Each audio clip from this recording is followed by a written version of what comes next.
Bueno, buenas tardes a todos y a todas y bienvenidos y bienvenidas a esta actividad. Mi nombre es Martina Rincón, soy consejera directiva electa por el claustro estudiantil de la Centeno y es un honor realmente para nosotros estar hoy acá organizando esta actividad, contar con este panel de juristas tan prestigiosos que vienen a hablarnos y a reflexionar junto con nosotras y nosotros. En un momento donde es difícil leer la actualidad, nos parecía importante poder reunirnos y poder pensar un poco cuáles son las perspectivas y los pasos a seguir que nos quedan como comunidad y como sociedad. Y nos parece muy importante estar hoy acá, todos y todas, en este salón de actos en la Facultad de Derecho de la Universidad de Buenos Aires, porque esto significa que no nos da lo mismo, ¿no? Que estemos acá reunidos colectivamente en esta facultad que además es un poco el corazón simbólico del mundo del derecho, del poder judicial, del mundo jurídico.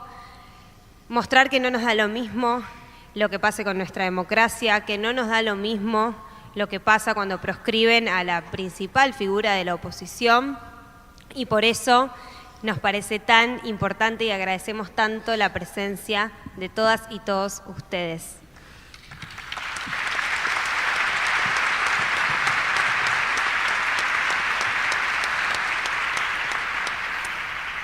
Les cuento además, y un poco en esta línea, que esta fue una actividad pensada y organizada en unidad y con el apoyo de todos los claustros.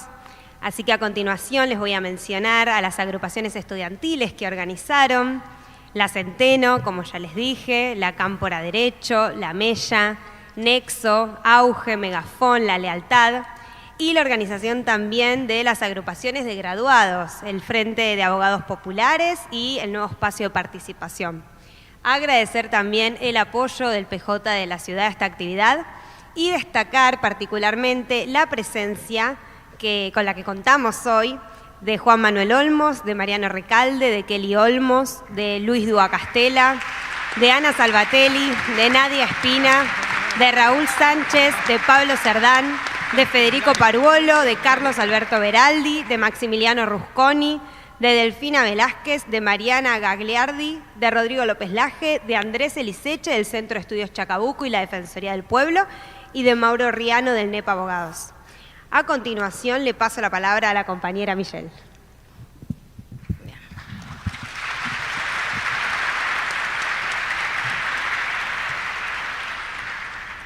Bien, hola a todos y a todas. Como bien dijo Martina, mi nombre es Michelle Galdames. En esta oportunidad estoy en representación de la Cámpora Derecho en esta instancia que nos convoca a todos y a todas, por supuesto, a escuchar a máximos referentes del derecho que tenemos hoy aquí, pero principalmente por la causa vialidad, que bien sabemos que es un mamarracho jurídico que terminó con la proscripción de Cristina Fernández de Kirchner. Y por supuesto que eso acá los doctores, las doctoras, postdoctoras tenemos inclusive, van a poder conversarlo un poco mejor, pero nosotros y nosotras teníamos ganas de poner en palabras desde nuestra organización estudiantil y abogadil, que ustedes saben que es una organización nacional, pero que también trabaja en la Facultad de Derecho hace muchos años, inclusive desde el histórico NBI, que trabaja sobre algunas premisas históricas que son importantes acá. Por ejemplo, que el derecho es político, ¿sí? Lo dice en nuestra editorial de los estudiantes, que hace muchos años le garantiza el material de estudio a alumnos y alumnas que transitan por los pasillos de esta facultad, y donde nosotros no solo fotocopiamos los códigos o las leyes, sino que nos interesa que todos y todas puedan pensar que esas leyes y esos códigos tienen un contexto, tienen personas que pueden ser beneficiadas, perjudicadas, personas que están interesadas o que no lo están en que salgan de determinada manera. Y claros ejemplos de eso los tenemos a partir sobre todo del feminismo, ¿no? Creo que Marisa lo dice siempre, esto de tener también los lentes de género, que una vez que uno se los pone no se los puede sacar. Cuando una, por ejemplo, piensa en la ley del voto femenino o la ley Evita, que le garantizó el derecho a las mujeres a votar y a poder ser votadas, vaya si todavía no es un tema de actualidad, y antes, hasta que no estaba esa ley, parecía de total normalidad que solo los varones o los hombres pudieran votar. Y eso nos importa a nosotros porque en esta casa de estudios se suele explicar el derecho desde un lugar completamente objetivo y neutral, que pretende una suerte de manto sagrado de, bueno, esta es la ley que tenemos, esta es la justicia que tenemos, no puede ser de otra manera y esta es la única verdad posible. Bueno, no, nosotros trabajamos para poder por lo menos tener un sentido crítico. Así que esa es la primera invitación que tenemos nosotros y nosotras como organización, que tiene que ver con poder pensar un derecho que sea crítico, ¿sí? Que nuestro paso por la facultad, nuestro paso por la universidad tenga que ver con poder pensar también lo que se nos enseña en ese sentido. Por supuesto, ¿no? Nosotros acá, yo sé que no venimos a hablar de política estudiantil, pero es importante mencionar también que los centros de estudiantes no deberían ser despolitizados, porque son después la herramienta que nos sirve no solo para poder pensar en estas cosas de las que venimos hablando, el derecho, la justicia, sino también para organizarnos cuando se pone en jaque la universidad pública, como se encuentra en este momento con la falta de presupuesto a partir de la decisión del Gobierno Nacional. En ese sentido, nosotros creemos que la tarea, por supuesto, es la de seguir teniendo profesionales que le puedan mejorar la vida a la gente, y para eso también es necesaria una pequeña palabra respecto de la justicia. La verdad es que la justicia que tenemos ahora, sí, su composición, lo único que podemos decir es que está absolutamente cooptada por los grandes poderes económicos y los grandes poderes mediáticos también de este país. Sí, pueden ser los Macri y los Mañeto de la vida, más o menos, que han puesto en jaque al Estado de Derecho y a la democracia como la conocemos a partir de que han decidido proscribir a Cristina Kirchner por la vía judicial. Y esto lo decimos, además, no son interpretaciones nuestras, sabemos que lo decimos con la certeza de verlos a plena luz del día, a partir de la impunidad de la que gozan, en cómo realizan viajes a lagos escondidos, a mansiones de magnates británicos que ocupan tierras nacionales. Dos cosas que deberían volver a dar vergüenza: ser mafiosos y ser cipayos. Y las tapas de diario que vemos también, que nos vaticinan fallos que van a salir y que lamentan además balas que no salieron, también en alusión a cuando le gatillaron la cabeza a Cristina Fernández de Kirchner, quien fue presidenta de nuestro país. También los hemos visto jugar, ver cómo juegan al fútbol, ver cómo juegan al pádel, con expresidentes como Macri, jueces, fiscales, operadores de medios, de vuelta, toda una complicidad del Poder Judicial con el poder mediático y económico que socava los cimientos de esta democracia. Y lo importante acá de entender es que no se trata de un problema que tenemos los peronistas o los kirchneristas, sino que realmente se trata de un problema que tiene toda la sociedad argentina. Esto no es un problema personal. Por supuesto que algunos y algunas quienes sobre todo nos hemos sentido acercados a la política a partir de las políticas kirchneristas y peronistas nos sentimos principalmente afectados, pero tiene que ver con todo el pueblo argentino, ¿sí? Esta es la justicia que tienen todos y todas las argentinas. En ese sentido es que nosotros y nosotras invitamos a seguir trabajando dentro de esta facultad y en los ámbitos que tiene cada uno para poder finalmente democratizar esta justicia, hacer esa reforma judicial feminista de la que nosotras venimos insistiendo hace ya tanto tiempo, para poder cambiar esta justicia y que de esta casa de estudios dejen de entrar hijos e hijas de trabajadores y salgan defendiendo a medios multinacionales, sino que entren los hijos y las hijas de los trabajadores y salgan defendiendo a los trabajadores, o que se formen administrativistas que puedan pensar en estados eficientes y en cómo resolver los problemas al administrado, que se formen profesionales, en definitiva, que piensen en el compromiso con el país, ¿sí? Es una facultad que debería sacar profesionales al servicio del pueblo que en definitiva puedan garantizar la justicia social que tanto necesita Argentina.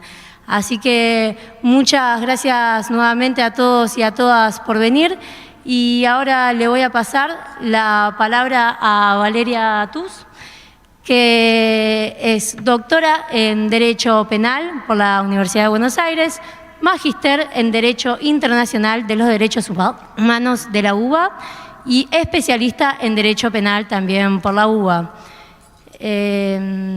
Y es profesora regular, adjunta. Bueno.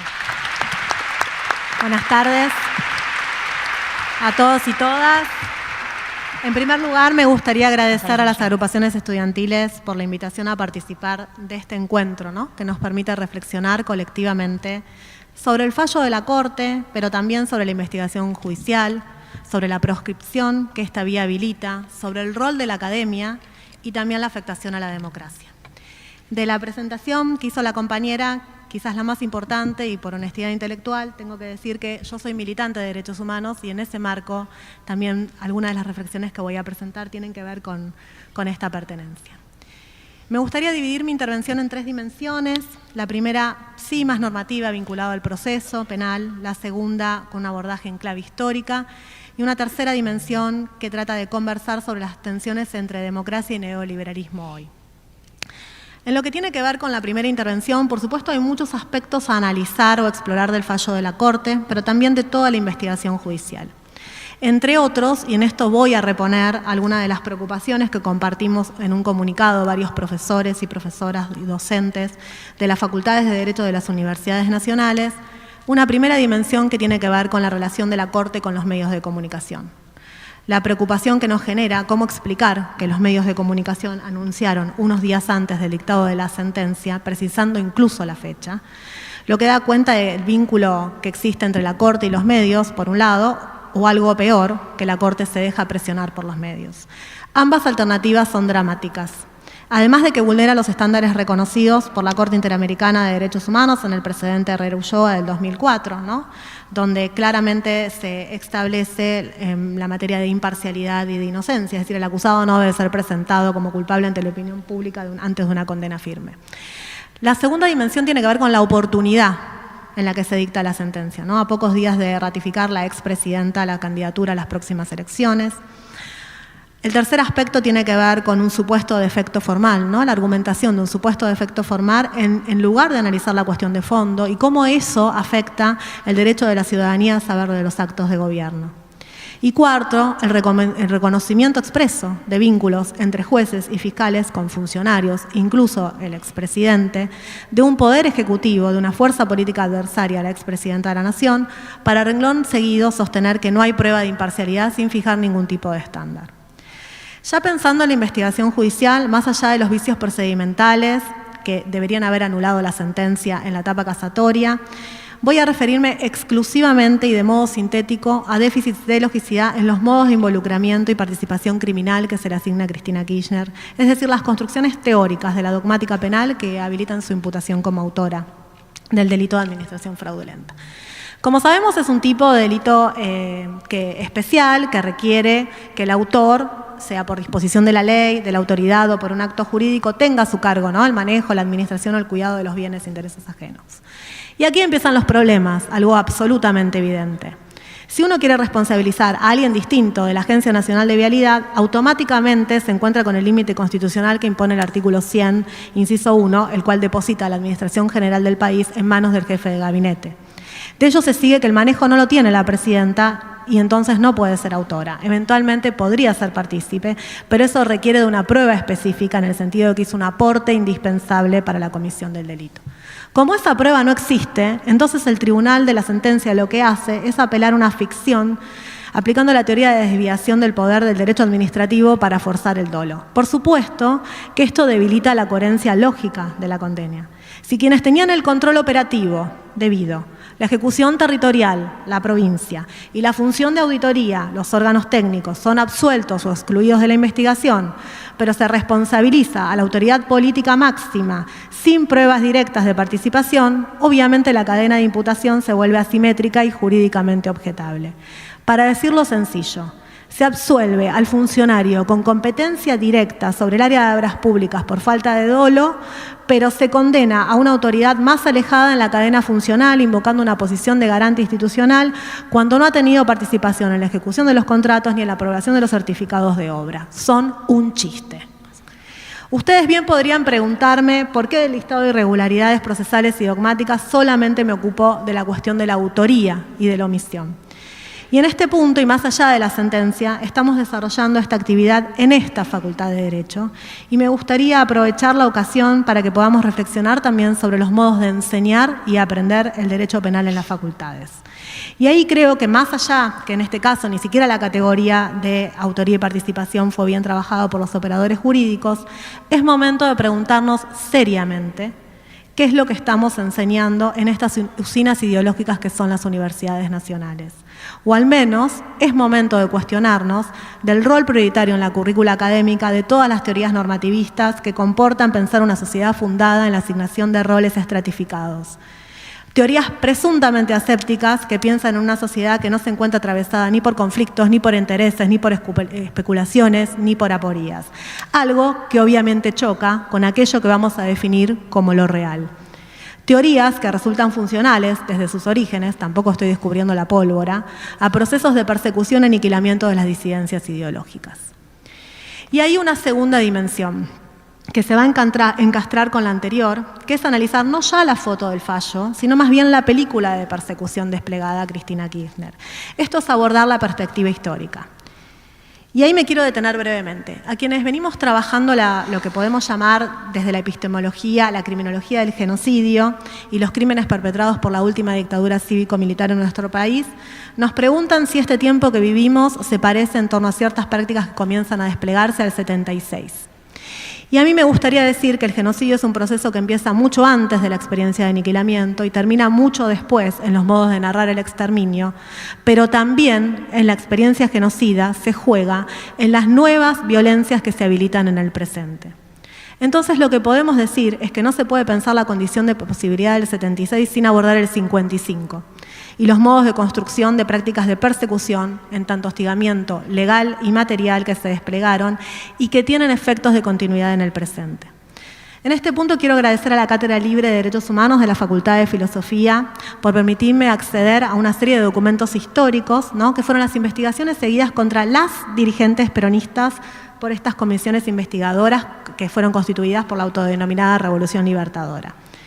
Más allá de que estas comisiones se desplegaron en todas las secretarías, en todos los ministerios, yo tuve acceso particular a los documentos de las 35 legisladoras de la provincia de Buenos Aires perseguidas. Esas comisiones desplegaron dos facetas. Una dimensión represiva, que apuntaba a proscribir y encarcelar, y una dimensión pedagógica, sobre la que quiero hablar, cuyo propósito era desengañar a las bases más amplias de apoyo del peronismo, proponiéndose mostrar una supuesta cara ignominiosa del régimen que se había mostrado como popular, la corrupción. ¿Les suena? Cuando se leen esos documentos se pueden observar dos aspectos. En primer lugar, que todas las investigaciones judiciales contra las mujeres legisladoras peronistas que se llevan adelante es por corrupción y que en esos procesos también hay irregularidades procesales. No se constata probatoriamente la materialidad de los delitos que se les imputan, es decir, no hay un plexo probatorio que sustenta la imputación y aún así los procesos avanzan. El patrimonio de las legisladoras es recurrentemente pesquisado y sus propiedades allanadas. Un aspecto adicional que me gustaría subrayar son los modos en que se explica la corrupción en la adopción de los tipos penales. Y en este punto es importante resaltar la continuidad histórica. Obviamente en el 55 las figuras penales para la conformación de la corrupción como narrativa, ¿no? Esa dimensión pedagógica de la que hablaba antes, son básicamente el incumplimiento de deberes, el delito de agio, pero la figura del 174 no existía. De hecho, se introduce recién en 1967 bajo la presidencia de facto de Onganía y es una figura que, dicho sea de paso, es copiada del Código Penal del régimen nazi. Pero volviendo a la actualidad, este 174, último párrafo que se le imputa a Cristina, cuya incorporación es de mayo del 2002, cuando en una sesión de la Cámara de Senadores escandalosa se deroga también en ese mismo momento la ley de subversión económica, todas figuras penales que podrían haber sido utilizadas para la imputación de las maniobras de los bancos y el establishment financiero de la crisis del 2001, a pedido del Fondo Monetario Internacional, sobre pretexto de habilitar el acceso a los mercados internacionales. Es en este contexto de exigencia del FMI que se incorpora la previsión de inhabilitación especial perpetua para el ejercicio de cargos públicos, reforma a la que, dicho sea de paso, Cristina se opuso.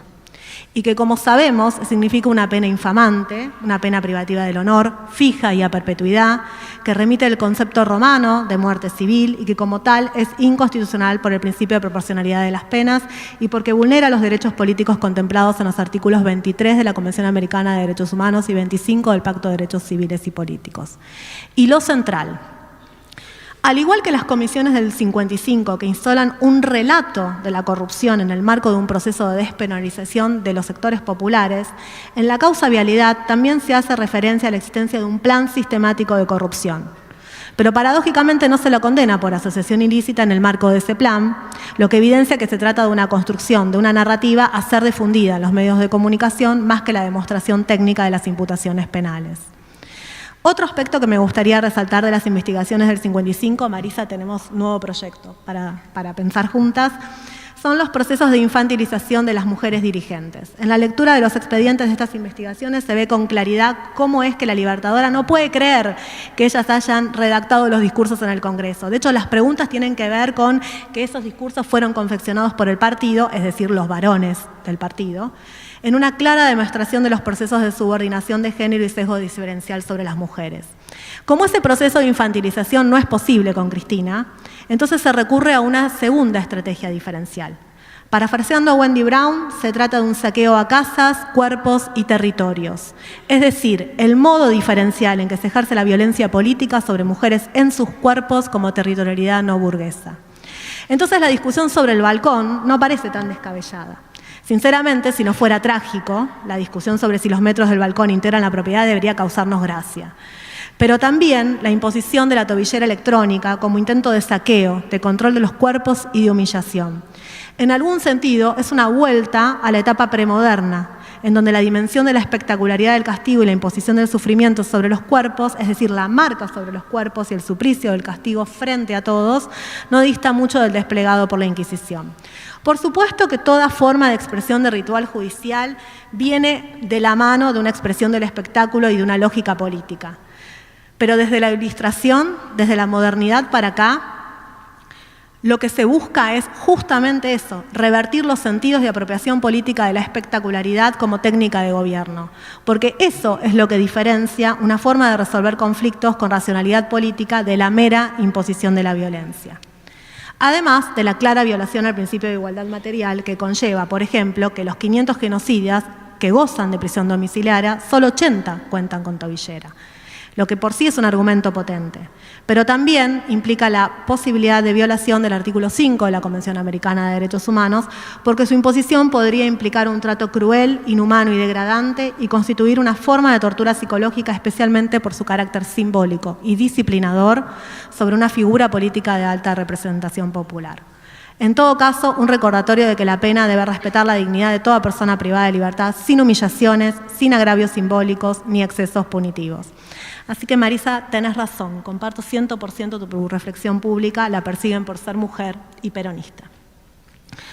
Por supuesto que el ayer no es el hoy, pero definitivamente recordar el ayer nos permite comprender más acabadamente las dimensiones del hoy. Por eso me gustaría abordar una tercera dimensión que venimos trabajando con los investigadores del PODES, que es un grupo de estudios críticos en política, derecho y sociedad, que es la que nos permite situarnos en la afectación colectiva de un proceso judicial que restringe las condiciones formales y materiales de la democracia, con una sentencia que demuestra los riesgos de una justicia que niega de modo unilateral la posibilidad de elegir en libertad, porque con proscripción claramente no hay democracia. Y aunque se trata de una verdad autoevidente, es necesario entender la democracia no solo como un régimen político, sino también como una forma de vida, es decir, una forma política. En el sentido de régimen político, la democracia significa un conjunto de instituciones, prácticas y procedimientos que aparecen ligados a la idea del Estado de Derecho como forma de constitución del orden político y jurídico. Como forma de vida, como forma política en lo que nos interesa, la democracia implica también la posibilidad de ejercer el gobierno de esta comunidad política de manera directa o a través de representantes, pero también de controlar sus actos de gobierno. Por eso, la intervención judicial en procesos electorales a 46 días hábiles del proceso electoral no es neutra. Se reemplaza el juicio del ciudadano, que es el soberano, por una sentencia configurándose en una forma sutil pero profundamente efectiva de antidemocracia. El desafío de estos tiempos es tener que decir lo obvio. Y enfatizo esto porque el diagnóstico crítico del presente, ¿no?, a eso que Foucault lo denominaba como la ontología de la actualidad, nos plantea que más que desnudar lo oculto, en verdad está todo tan descarada e impunemente a la luz que asusta. Por eso de lo que se trata es de que recuperemos la capacidad de asombro. Y algo más. Tradicionalmente se piensa el neoliberalismo como una racionalidad de gobierno que implica un debilitamiento de la democracia en dos dimensiones. Una primera dimensión que tiene que ver con la pérdida de los derechos y el aumento de la desigualdad, y en otra dimensión una promoción cultural de cierta apatía política que lo que busca es un carácter democrático vinculado al mero formalismo del voto, es decir, el modelo de democracia limitada. Pero esto es así desde sus inicios. En el coloquio de Lippmann del 38, el neoliberalismo enfatiza la necesidad de que el poder ejecutivo y el poder legislativo estén subordinados a la justicia, como una suerte de empoderamiento judicial que ponga en entredicho el principio de la soberanía popular. No es algo nuevo. Una consolidación de lo social que opere como condición de imposibilidad de la emergencia del pueblo. Y para ello, por supuesto, se vale de la desarticulación de las prácticas de organización de los sectores populares y la promoción de la forma empresa como principio de configuración de las relaciones sociales. Hoy, sin embargo, asistimos a un momento diferente. Este fallo, creo, inaugura un momento o etapa distinta del neoliberalismo en nuestro país, que no solo significa la injerencia de los organismos multilaterales de crédito en la soberanía de los estados, sino que sobre pretexto de una narrativa anticorrupción que se pone por encima de las reglas del Estado de Derecho, a lo que se le suman discursos de odio sedimentados en el tiempo, pasan a tácticas que constituyen un ataque decidido a las bases formales de la democracia y del paradigma de los derechos humanos. Pensar la democracia hoy nos exige salir de los clichés automatizados sobre la república, cuando lo único que hay en verdad es el despliegue del poder económico por sobre la división de poderes, pero también, aunque nos pueda resultar incómodo, es necesario reconocer que llegamos hasta acá porque la democracia como promesa, como valor y consenso, está en crisis. Con la democracia no comimos, no tuvimos salud, ni tuvimos educación, o por lo menos no la suficiente y de modo igualitario, ¿no? Entonces, esto ha sido capitalizado por las derechas emergentes, pero que lejos de desalentarnos, sinceramente creo que este momento tiene la potencia de permitirnos también agudizar los gestos de resistencias como imperativo ético en las universidades que habitamos, denunciar la violencia política, por supuesto, pero también dejar de defender acríticamente la democracia, de repetirla como un mantra y animarnos a pensar, a cargarla de sentido y de emoción hipocal y a redefinir la democracia que queremos. Muchas gracias.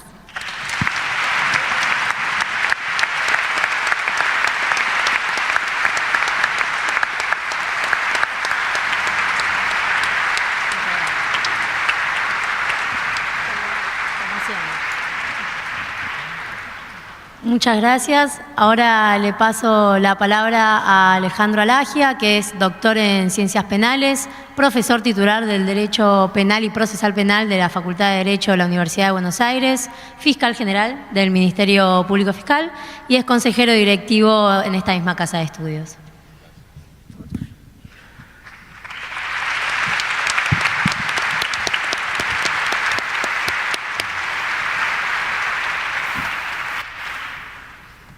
Buenas tardes a todas y todos. Bueno, gracias por la invitación a las organizaciones estudiantiles y gracias a ustedes por, bueno, responder a esta convocatoria que tiene un sentido de urgencia porque, bueno, queríamos con ustedes hacernos unas preguntas e intentar responderlas acerca de varios puntos. ¿Qué es lo que pasó? ¿Qué es esta sentencia? ¿Qué significa la condena a prisión a Cristina Fernández de Kirchner? ¿Cuál es el significado que tiene? La condena a prisión y una inhabilitación perpetua para toda la vida para ejercer cargos públicos. Una segunda pregunta, ¿qué efectos tiene eso que pasó en la vida, en el derecho, pero también en la vida del país y en parte de esa vida, en la vida democrática de este país? ¿Cuáles son sus efectos? Un tercer problema es en qué fallamos nosotros para que esto ocurra, en qué falló la democracia desde 1983 para que esto fuese posible, no haberlo previsto, como la política e incluso los profesores en esta facultad, porque esto nos pasa en el núcleo del derecho. Y un último problema, cómo salir, es decir, no es solamente describir un fallo ilegal, sino qué es lo que hacemos ahora en lo inmediato para resolver esta situación que creemos que todavía este fallo y la ilegalidad de este fallo tiene efectos sobre el presente y hay que resolverlo. Tiene que resolver la política y nosotros tenemos que colaborar desde la universidad, de las organizaciones estudiantiles, de las organizaciones políticas y territoriales y del Parlamento, resolver esta situación en lo inmediato. ¿Qué pasó? Bueno, es una condena, pero eso es claro, es una condena, es una inhabilitación, pero no es una sentencia. No es una sentencia condenatoria, es simplemente una condena. Tiene la apariencia de una sentencia. Creemos que fue un acto de poder ilegal, un abuso de autoridad y que se está cometiendo un grave delito de privación del derecho electoral a Cristina Fernández de Kirchner y a millones de personas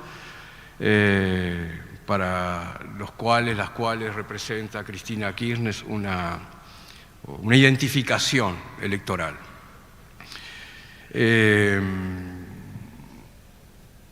Bueno, es un hecho de violencia, es una privación de los derechos electorales mediante una condena a prisión y una grave privación de derechos y por lo tanto es un hecho de violencia porque una condena penal es un hecho de violencia institucional. ¿Y por qué es ilegal? Hay muchas razones, quizás en esta mesa aborden varios puntos, pero yo quiero mencionar uno fundamental, que es la manera, y por eso creemos que esto es una sentencia ilegal, la manera en que la Corte Suprema de Justicia de la Nación renuncia, porque no fue un caso, una sentencia que estudia y decide un caso. Hay una renuncia deliberada de negarse a sí mismo la Corte Suprema de estudiar y decidir el caso. ¿Y qué argumentos utilizó? Bueno, argumentos contrarios, y por eso son ilegales, a toda la doctrina judicial de un famoso fallo de 1957, que fue un fallo que se dicta en una causa civil que se llama Colalillo, en donde por primera vez en el país la Corte Suprema dice que no se pueden privar derechos a la averiguación de la verdad. Después esta doctrina continuó hasta el presente, pero en ese momento dice no se puede privar a una de las partes de un juicio, era un caso civil, a una de las partes de un juicio el conocimiento de la verdad haciendo prevalecer un excesivo rigor formal. Es decir, había defectos en una causa y por esos defectos formales ese tribunal de ese caso decidió no rechazar la demanda y la Corte abrió el caso y reconoció que hay derechos, el valor justicia, la averiguación de la verdad, el derecho y fundamentalmente a lo largo de esta extensa jurisprudencia que fue una corte de un golpe de Estado, es la jurisprudencia de una corte del golpe del 55, una corte conservadora que señala que no puede prevalecer el rigor formal, el excesivo rigor formal, porque el recurso la corte no lo abre, no conoce, es decir, no revisa la investigación ni el juicio, porque el recurso estaba mal hecho. Por falta, si ustedes lo leyeron, nosotros lo leímos, quedamos sorprendidos porque en todos los puntos, en casi los 11 puntos que tiene en el fallo, en la mayoría de ellos se rechaza el recurso porque esas quejas y esos agravios carecían de una fundamentación autónoma, autosuficiente. Es decir, un excesivo rigor formal impidió, la Corte renuncia cuando a lo largo de toda la historia esta Corte reconoció que no puede prevalecer el excesivo rigor formal, en otras sentencias, el dogmatismo, el rigor formal, el excesivo formalismo, no puede prevalecer a un derecho fundamental que es la defensa en juicio.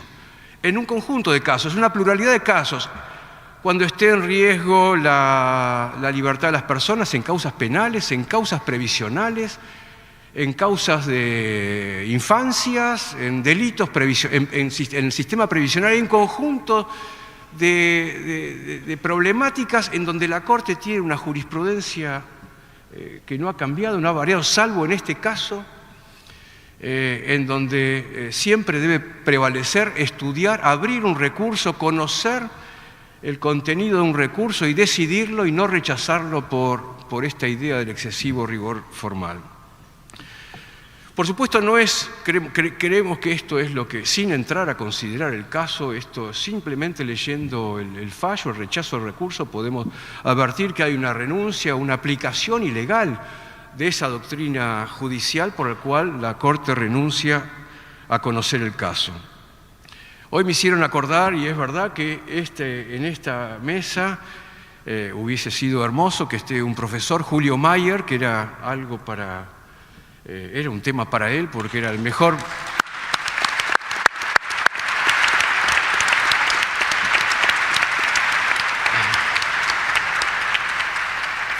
Fue el mejor procesalista que tuvimos en el derecho argentino. Y él hubiera señalado varias cosas, creo que dos cosas. Una es que Cristina Kirchner, desde el punto de vista de lo que es el debido proceso legal, fue condenada por un tipo de juez que fue el caso de Ercolini, que en esta universidad dirigió un posgrado sobre magistratura, enseñaba a los abogados a convertirse en aprender a ser jueces. Bueno, es un juez de instrucción, es decir, la investigación de este caso comenzó con un juez de instrucción que ya no existe en ninguna parte, prácticamente en ninguna parte del mundo. Y es en gran parte por lo que luchó Julio Mayer, para que los jueces de instrucción desaparezcan. Ercolini no fue un juez de garantía, fue un juez de instrucción de la Edad Media. Y la otra cosa que señalaba Mayer, el ejemplo que ponía para denunciar el sesgo y la parcialidad de los jueces era cuando el ejemplo que ponía él, cuando el juez se va a jugar al tenis con los interesados en la resolución de esta causa. Era el caso perfecto para que lo analice Julio Mayer. Creo que hubiese opinado lo mismo que estamos opinando acá, el carácter ilegal de este juez. Pero fundamentalmente creemos que el centro de la ilegalidad, la denuncia de por qué esto es una condena y no es una sentencia, es porque denegaron y renunció la Corte ilegalmente a conocer el contenido, a estudiar en profundidad una causa con agravios federales. La segunda objeción quizás es la más vincula al derecho, pero es más de una reflexión en teoría política, es ¿qué efectos tiene esto? ¿Qué significa un fallo ilegal que condena a prisión a la principal dirigente de la oposición política, 2 veces presidenta, 1 vez presidenta, y priva de los derechos electorales a la que condena, a la mujer que condena, y a millones de personas? ¿Qué significa esto? Bueno, creemos que hay que empezar a pensar que los golpes ya no son los golpes genocidas cívicos y militares de la época de la doctrina de la seguridad nacional, sino que estamos en presencia de otras formas de golpismo. Y uno se pregunta, ¿y se puede cometer un golpe con una sentencia judicial? Y sí, se puede cometer. De hecho, ya ocurrió en América Latina y está ocurriendo en estos momentos. Hay ejemplos en Brasil, hay ejemplos en Perú, hubo ejemplos en Bolivia, golpes parlamentarios o golpes judiciales o judiciales y parlamentarios. ¿Por qué? Porque es una sentencia ilegal, con apariencia de ilegalidad, que condena a la principal dirigente de la oposición en la Argentina a una pena privativa de libertad y a la cancelación a perpetuidad de los derechos electorales para ella y para la población que se identifica con esa elección política. De modo que, sí, vivimos, y la urgencia que señalé al principio es porque vivimos bajo los efectos de un golpe de Estado judicial que creemos que, esa es la urgencia que hay que resolver.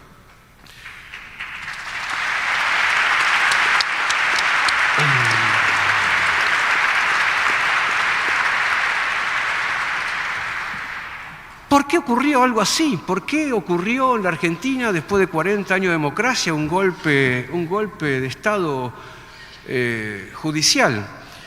Hay varias razones. Hay razones de coyuntura,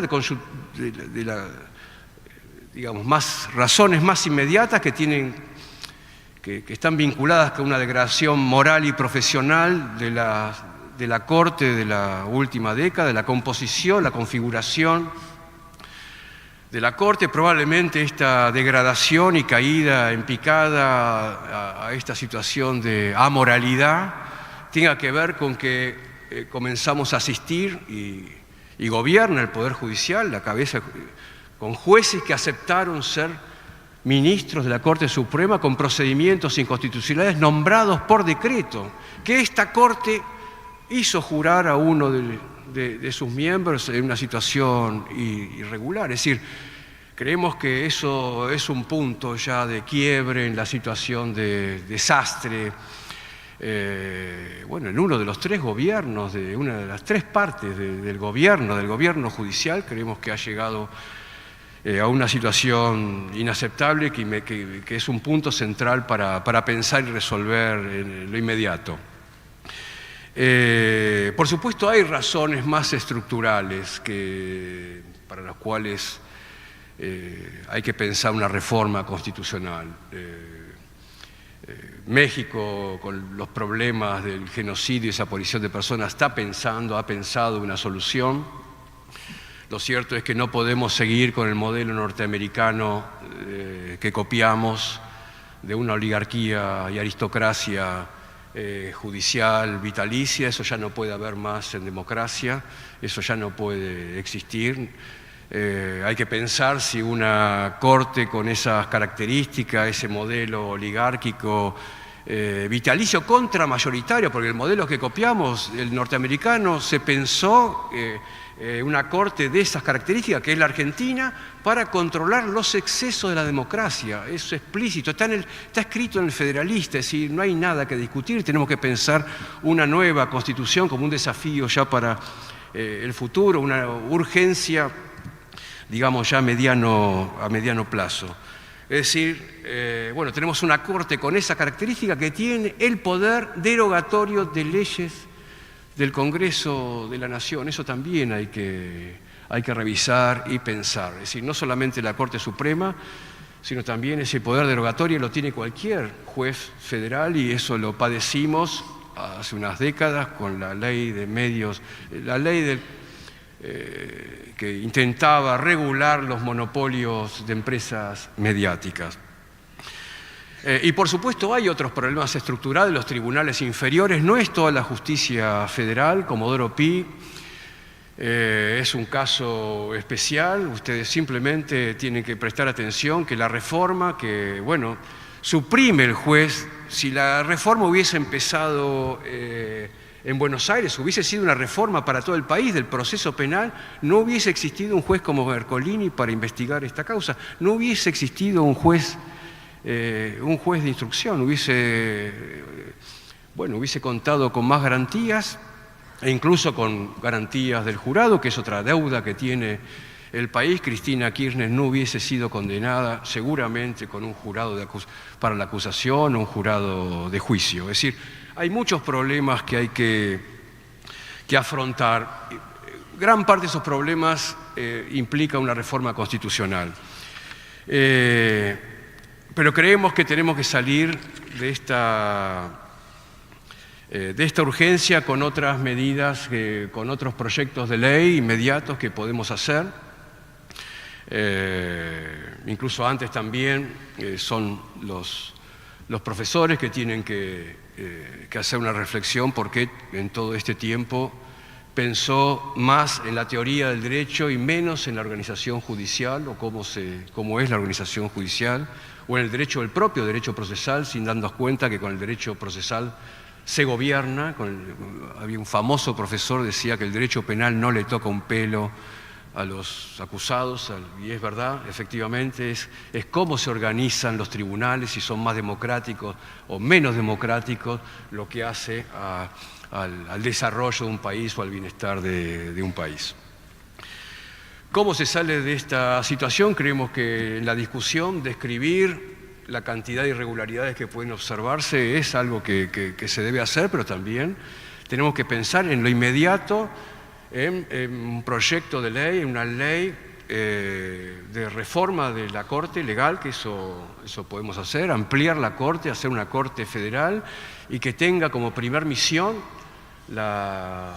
el conocimiento por un recurso de revisión de este fallo, que es un fallo ilegal, y bueno, puede estudiarse como creemos que Cristina Fernández de Kirchner merecía, una revisión completa de su caso con todos los agravios federales, porque creemos que es el camino del debido proceso, los derechos, el que necesita la Argentina para tener un futuro para todos y todas. Muchas gracias.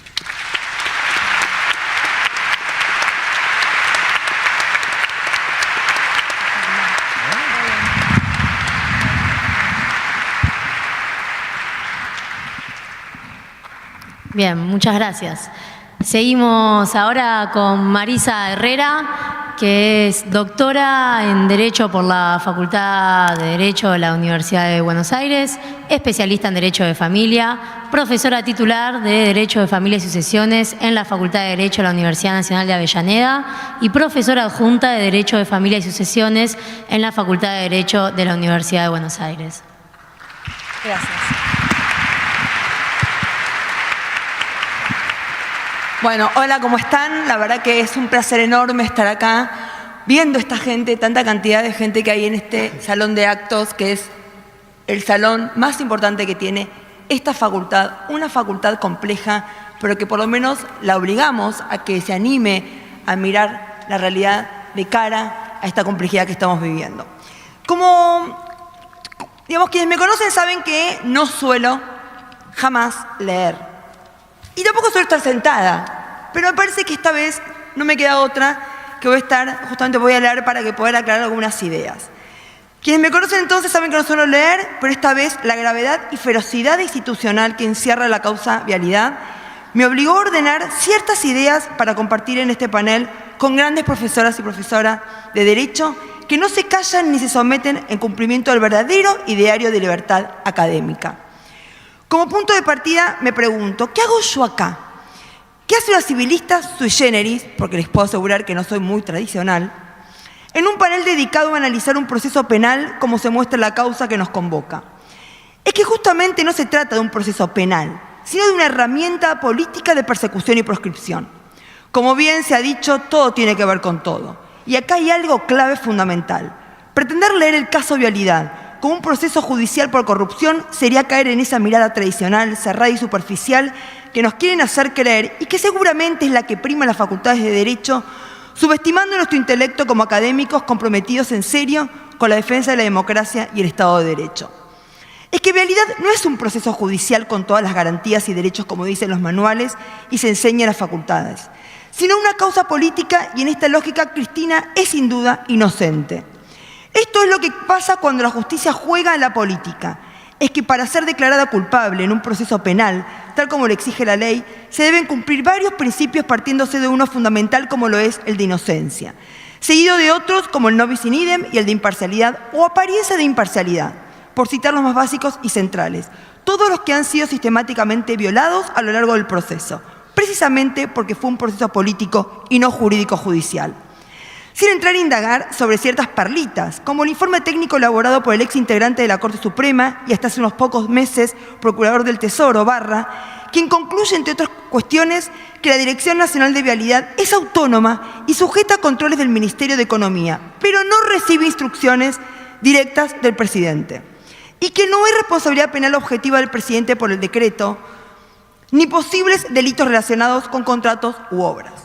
Así se pruebe lo que se pruebe, se argumente lo que se argumente, la sentencia final estaba escrita de antemano. De ese modo, la causa Vialidad se habría transformado en una clara herramienta político-judicial para atemorizar, con espada de Damocles a la dirigencia política, en especial los que se enarbolan las banderas de la independencia económica, la soberanía política y la justicia social.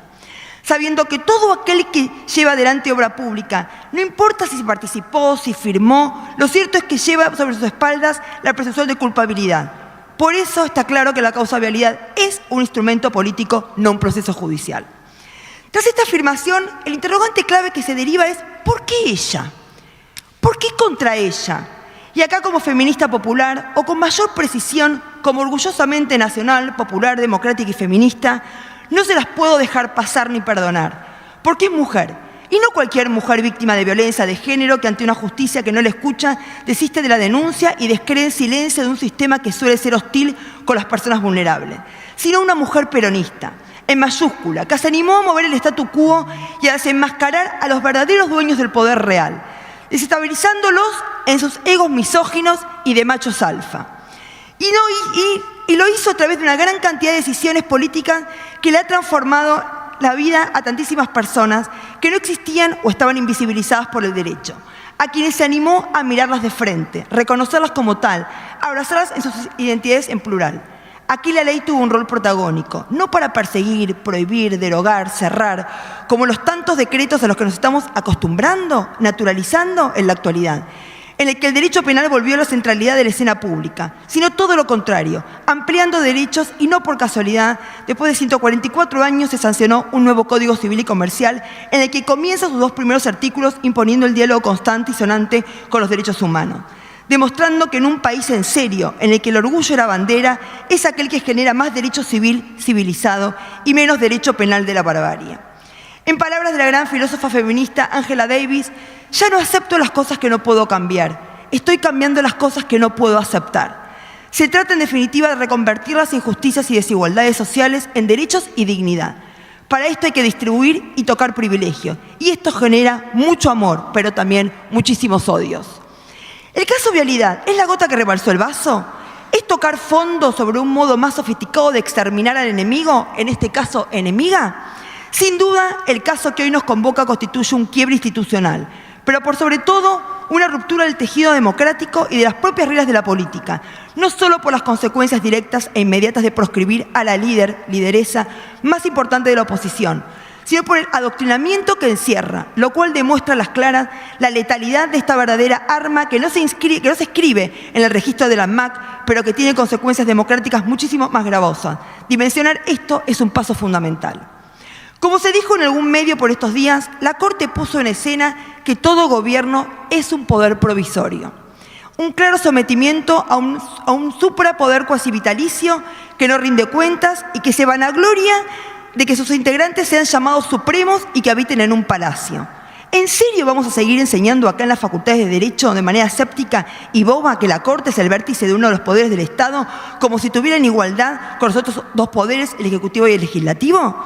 ¿De verdad vamos a seguir sosteniendo que la Corte es apartidaria y no representa y defiende ciertos intereses? Perdón, si estoy yendo a las susceptibilidades de algún romántico, por llamarlo de una manera diplomática, pero la causa vialidad nos devuelve un espejo muy denso y oscuro sobre el cual se refleja el Poder Judicial Federal y muy especialmente la Corte Suprema. Un tribunal que desde sus orígenes se ha construido y se mantiene, las pruebas están a la vista, sobre las bases patriarcales y sobre todo sumamente elitista, que ha protegido determinados intereses políticos y económicos, incluido el golpe de Estado de 1930, a través de una famosa acordada que legitimó el gobierno de facto liderado por Uriburu. Ahora bien, ¿qué revela y reafirma a la vez el caso Vialidad? Para tratar de sintetizar este interrogante, me parece interesante compartir algunas ideas esgrimidas desde adentro por alguien que conocía, y muy bien, la denominada cloaca de Comodoro Pi. Como fue el recordado fiscal federal Delgado, que en el prólogo al libro de la periodista que más investigó el caso Vialidad, haciendo periodismo de investigación en serio, como es Sofía Caram, titulado El juicio a Cristina, en cuya tapa ya llevaba el sello de condenada. ¿Era visionaria o simplemente con solo observar el desarrollo del pseudo proceso era muy fácil presumir lo que iba a ocurrir? Acá Delgado se refiere a la judicialización de la política, lo cual significó no solo una mayor atención por parte de los medios de comunicación, yo diría en especial por los que siempre tienen info antes que nadie, antes de que la bala judicial salga, sino también por parte de las élites políticas y económicas. Así Delgado asevera que ciertos expedientes judiciales, todos los que se siguen contra Cristina, sin duda, rebalsan su propia razón de ser y se convierten en verdaderos campos de batallas políticos, económicos y simbólicos. Agregando que el sistema judicial tiene problemas de confianza ciudadana, pero su poder real es muy alto, básicamente porque puede despojarnos de nuestros derechos naturalmente legales. Allí yace una paradoja. Paradoja que aún no podemos desarmar, y eso también es lo que demuestra corazón abierto, sin tapujos, el caso Vialidad. En especial por los hilos imperceptibles, cual marionetas que se tejen y entretejen con el poder mediático y el poder económico. En este marco resulta interesante traer a colación ciertos datos duros, como me gusta por mi propia formación como investigadora social en el querido y vapuleado CONICET. La indagación que llevó adelante mi amigo Aníbal Filippini, titulada Cortafuegos entre el poder económico y la justicia, publicada en el 2020, en el que dice sobre la Corte. Desde 1994 llegaron a la Corte Shell 293 veces, Energía Clarín 531, Ledesma 321, HSBC 300, Telefónica 966, Telecom 571. Y dice, algo no anda bien. En los sumarios de la Corte la palabra dividendos aparece 48 veces, contra ninguna de la palabra hambre. Y sí, el famoso y conocido lobby de los dueños de la Argentina. Mientras tanto, la Corte aún no se expidió sobre la inconstitucionalidad del Decreto 70-2023, revalorizándose así a modo de héroes a ciertos jueces integrantes de la Cámara Nacional del Trabajo o algún otro juez que se anima a levantar la cabeza y sabe que después la va a tener que esconder por un tiempo para sobrevivir, porque ir contra el statu quo, contra el establishment y defender la Constitución y los derechos humanos tiene sus consecuencias. Te sometés y te persigo hasta que desaparezca. Vaya si no es preocupante que quien tiene la función y responsabilidad de proteger te violenta, lo cual encierra un sentimiento de absoluta orfandad con la gravedad que ello significa en términos colectivos. Estas son algunas de las principales conclusiones que nos deja el caso Vialidad, plagado de irregularidades, inconstitucionalidades y doble vara, incluido actos de provocación impúdicos como esa imagen que nos quedó grabada a varios en primer plano del mate del Liverpool, el equipo de fútbol de los macristas de Comodoro Pi. Está claro que está el grado de impunidad que jamás les importó el principio de imparcialidad. Todo lo contrario, no les importa nada. No hay límites, no hay reglas. Todo vale porque el fin justifica los medios. Si tuviéramos que sintetizar todo esto en una sola imagen, una vez más aparece la magia del Indio Solari, posteando el símbolo de la justicia, vaya paradoja, una mujer, con los brazos hacia arriba como queriendo sacarse y no puede. Una venda de fuego intenso y espeso que la rodea y la atrapa. Y sí, la justicia, en particular la justicia federal, arde. Justamente los que estamos en este panel nos une el saber muy bien y hace mucho que la justicia arde. Y no nos sometemos a ella. y no por un acto de valentía, sino por la simple coherencia entre lo que pensamos, enseñamos y escribimos. En esta lógica, esta actividad, estar hoy acá, es un imperativo democrático. Pretende al menos, así lo siento yo, contribuir a reconstruir los cimientos de la justicia, y para eso es necesario desarmar un proceso, una sentencia y ahora su ejecución.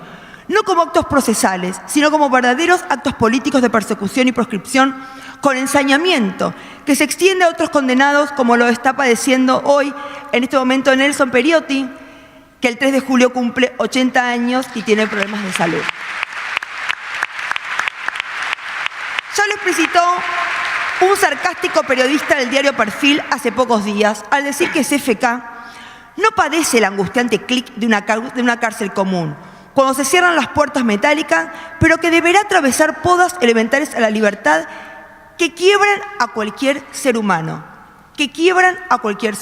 Léase, se naturaliza el trato cruel, inhumano y degradante, vedado por una gran cantidad de instrumentos internacionales de derechos humanos y está abierto a incumplimientos justamente de obligaciones asumidas.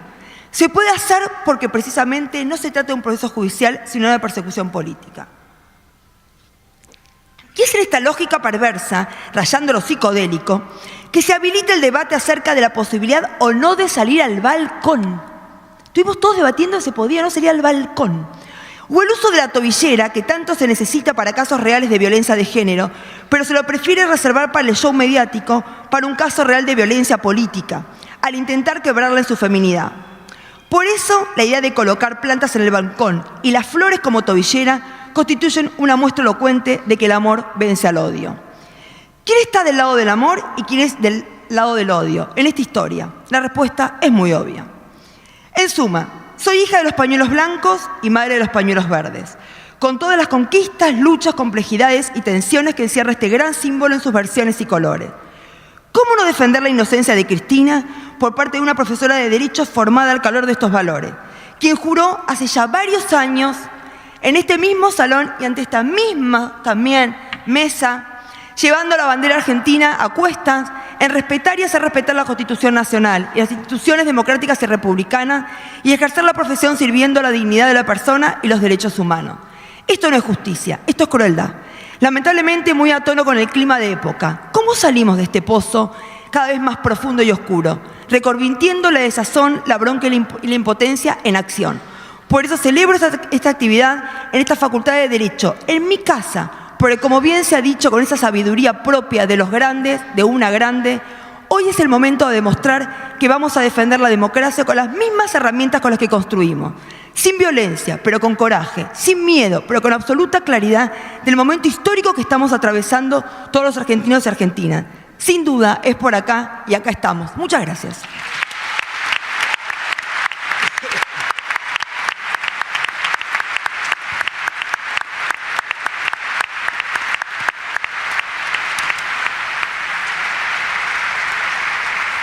Muchas gracias, Marisa. Bien, antes de continuar, me gustaría también agradecer la presencia de Adriana Gijena, de Silvia Larrufa, de Eduardo Villalba y de César Grau, consejero de la Magistratura por el Claustro de Abogados, y agradecer también el apoyo de las organizaciones Nueva Abogacía, Juventud Universitaria Peronista y Peronismo por la Ciudad. Ahora sí, a continuación vamos a presentar al doctor Gustavo Ferreira, es abogado, doctor y postdoctor en Derecho, profesor titular de Derecho Constitucional de esta Casa de Estudios, la Facultad de Derecho.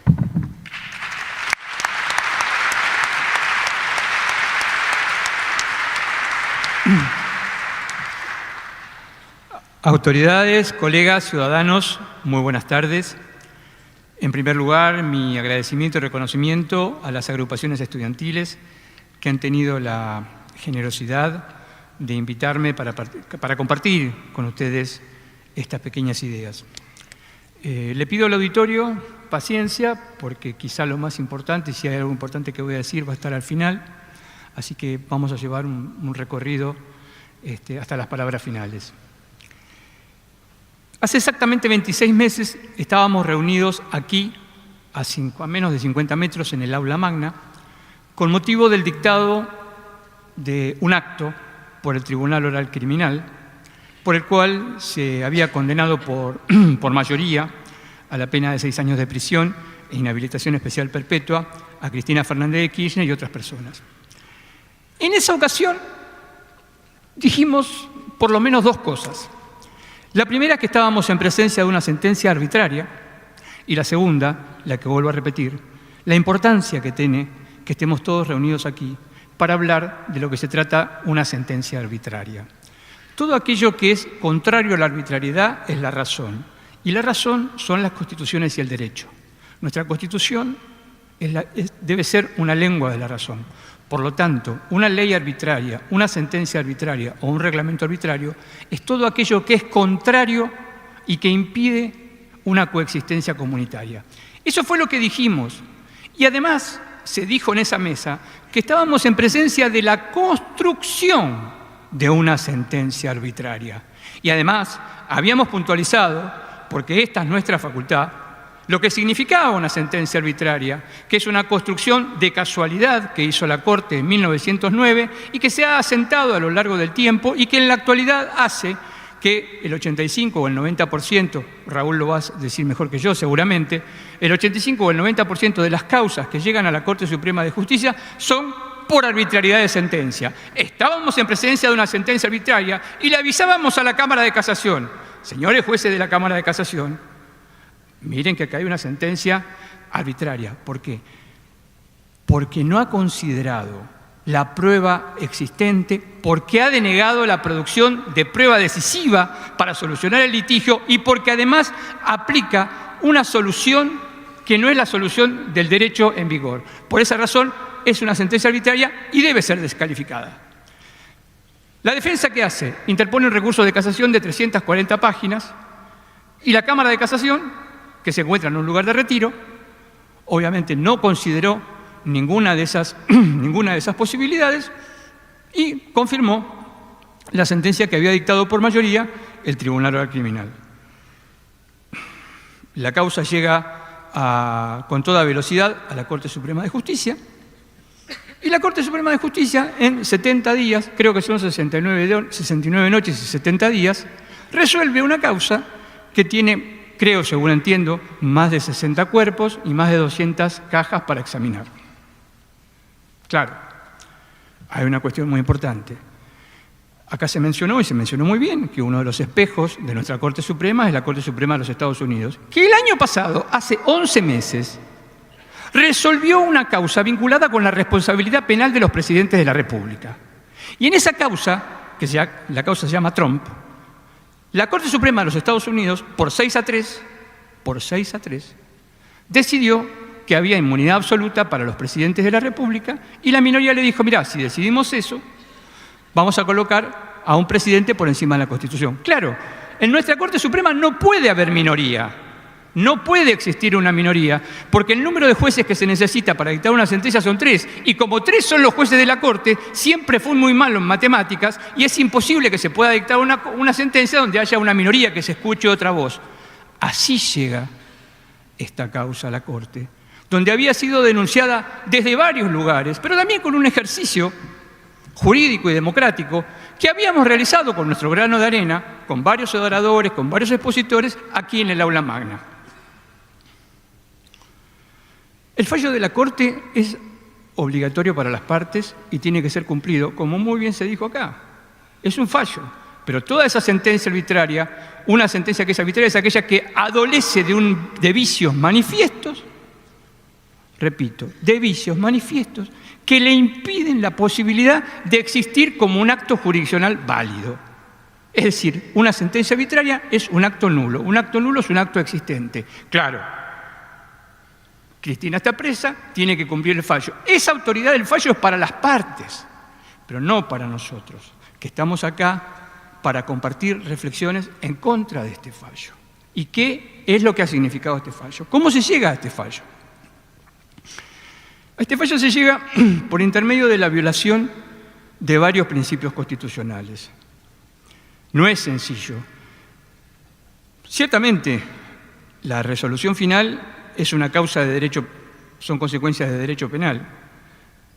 Y aquí me quiero referir, para hacer la consideración sobre los principios constitucionales vulnerados, al considerando número 13, el último, tiene 13 considerando la sentencia de la Corte, de sus 27 páginas considerando las firmas. Sin las firmas tiene 26. En el considerando 13, la Corte Suprema dice: la profusa prueba considerada y la aplicación del Código Penal. Concretamente me voy a referir a esas cosas, porque si hay profusa prueba y hay aplicación del Código Penal, no hay sentencia arbitraria. Y si no hay profusa prueba y no se aplicó el Código Penal, hay sentencia arbitraria. A eso me voy a referir entonces, a ese considerando 13, que en esta nueva integración de la Corte Suprema nos está haciendo conocer ciertos actos de soberbia litúrgica en esos escritos, cuando se dice que el escrito no tiene fundamentación autónoma, cuando el escrito de la defensa precisamente tenía fundamentación autónoma. Se viola el principio de la defensa en juicio. Es el principal. ¿Por qué? Porque la defensa, en este caso, dice: nosotros deseamos hacer una prueba sobre la totalidad de las obras que se realizaron. Queremos que se haga esta pericia, queremos que se verifique si se realizaron, si se acreditó, no se acreditó, cómo se pagó, cuándo se pagó, cómo se hicieron las obras. Esta prueba se denegó. Esta prueba está denegada, no fue realizada oficialmente adentro del expediente. O sea que esta denegación de la prueba, en los términos de la jurisprudencia de la Corte, es denegación de prueba decisiva para la solución del litigio. Además, por si fuera poco, se le impide a Cristina la ampliación de la declaración indagatoria cuando desde el primer año de esta facultad enseñamos a todos nuestros alumnos y a todas nuestras alumnas que la declaración indagatoria es el principal acto de defensa. Es decir, hubo violación del principio de defensa. La imparcialidad. Quedó probado las relaciones existentes entre las personas que estaban a cargo del juzgamiento, como muy bien se ha señalado en esta mesa, que estaba seriamente deteriorada y afectada la imparcialidad de los juzgadores de primera instancia y de la Cámara. No se consideró la imparcialidad. El principio de legalidad. El principio de legalidad, que también enseñamos desde el primer año de la facultad, es que todo el Estado debe quedar sometido al derecho y que solamente podemos ser enjuiciados penalmente siempre que exista una ley que haya configurado con naturaleza previa la conducta delictual que queremos reprimir. La responsabilidad política de la administración del país es la principal responsabilidad del Presidente de la República. El Presidente de la República carece de la responsabilidad jurídico-administrativa que tiene que ver con la administración del país. O sea, cuando los jueces se están refiriendo y dicen que Cristina quedó incursa por acción o por omisión, una cuestión que es para los penalistas, pero que no queda ni siquiera definitivamente claro si hubo una omisión impropia o si hubo una acción por intermedio de la cual violó los deberes a su cargo.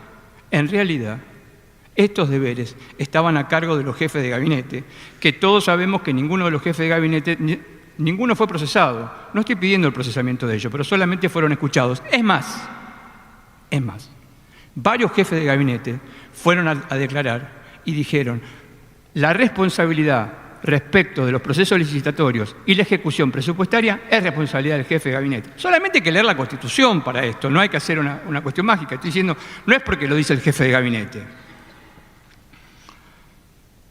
El principio de ofensividad, porque para que haya un fraude contra la administración pública, tiene que haber un daño en la administración pública. ¿Cuál es el daño? ¿Cómo se ha deteriorado? Bueno, no lo sabemos. Hay toda una presunción que se hace por los medios masivos de comunicación hegemónica, donde nos dice cuánto costaron estas 51 obras, y en función de ese costo de las 51 obras se estipula un 20% que habría sido el sobreprecio que se habría pagado. Todos son especulaciones, hipótesis especulativas. Uno de los jueces que señalaba Alejandro, uno de los jueces Dice en la Cámara de Casación que estas argumentaciones de la defensa son hipótesis especulativas. Es decir, es una hipótesis especulativa por la cual yo te condeno a 6 años, te niego la prueba y te estoy diciendo que se pagó un sobreprecio del 20% porque a mí se me ocurre decir que era la pura especulación. De esto estamos hablando, ciudadanas y ciudadanos. Esto es la causa de vialidad.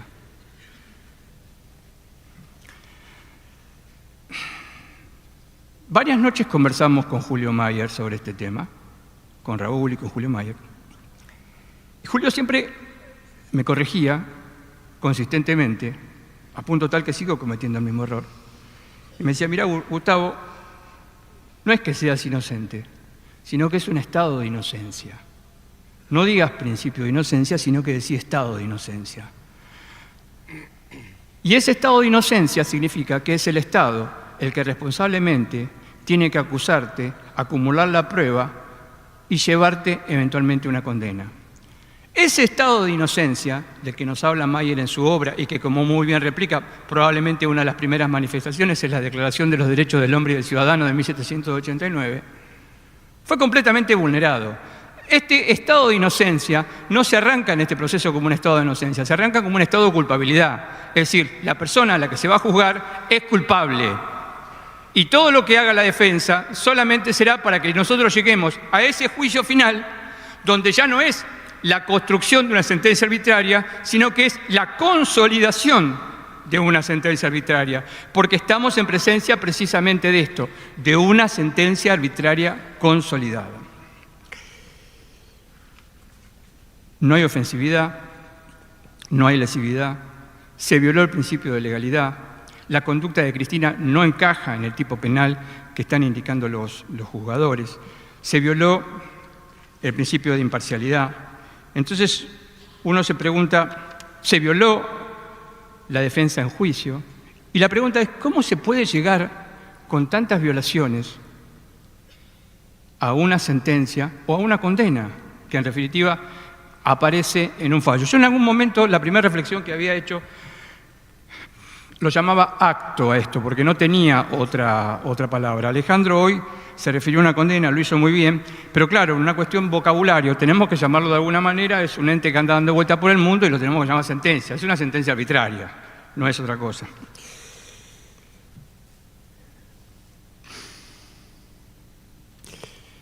Se han violado los principales principios de nuestra Constitución vinculados con el enjuiciamiento penal.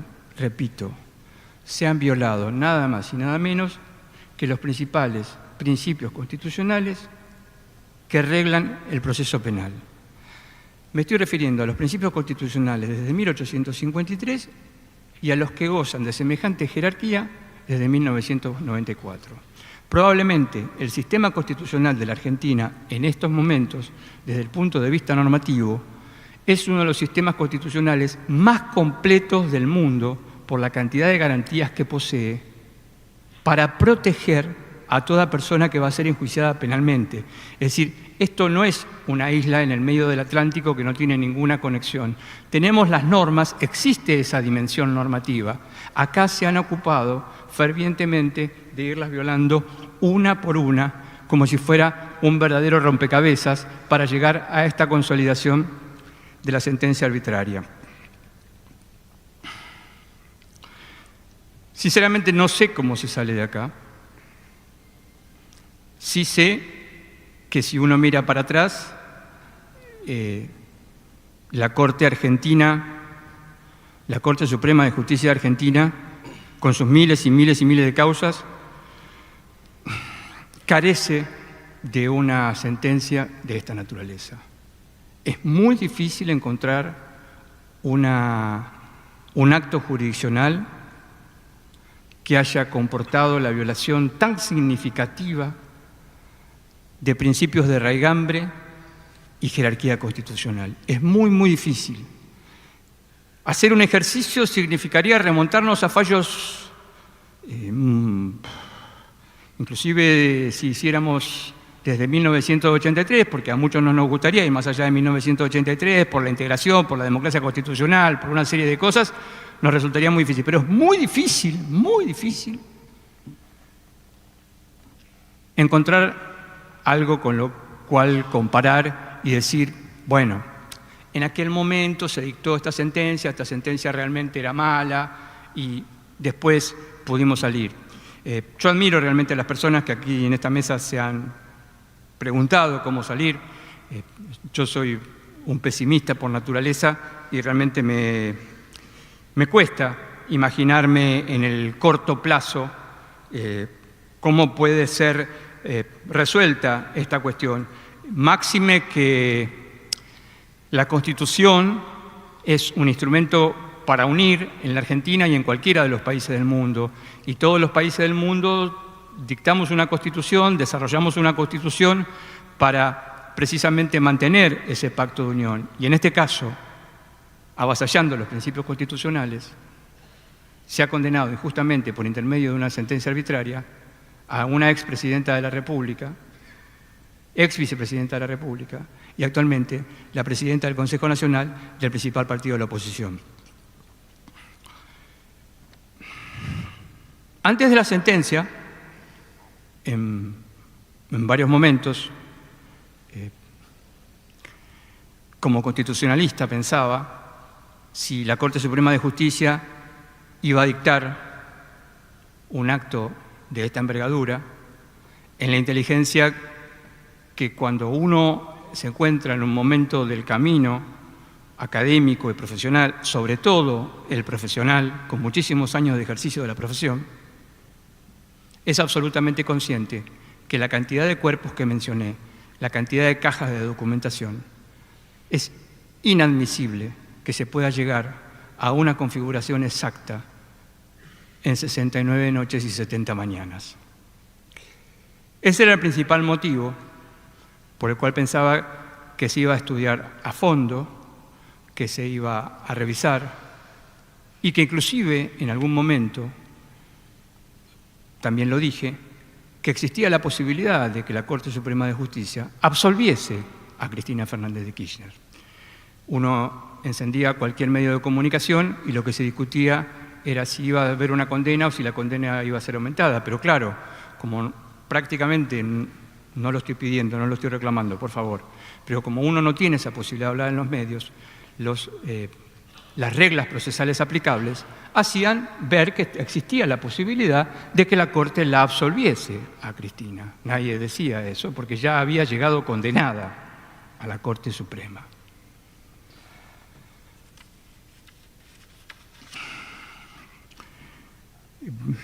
Voy a cumplir la promesa que les hice hace unos minutos y para terminar mi exposición, conmovido por el dictado de esta sentencia, conmovido porque significa que cuando uno es profesor titular de Derecho Constitucional, no iba a decir ni nada más ni nada menos, es el derecho constitucional, es la rama fundamental del derecho, tiene un doble compromiso.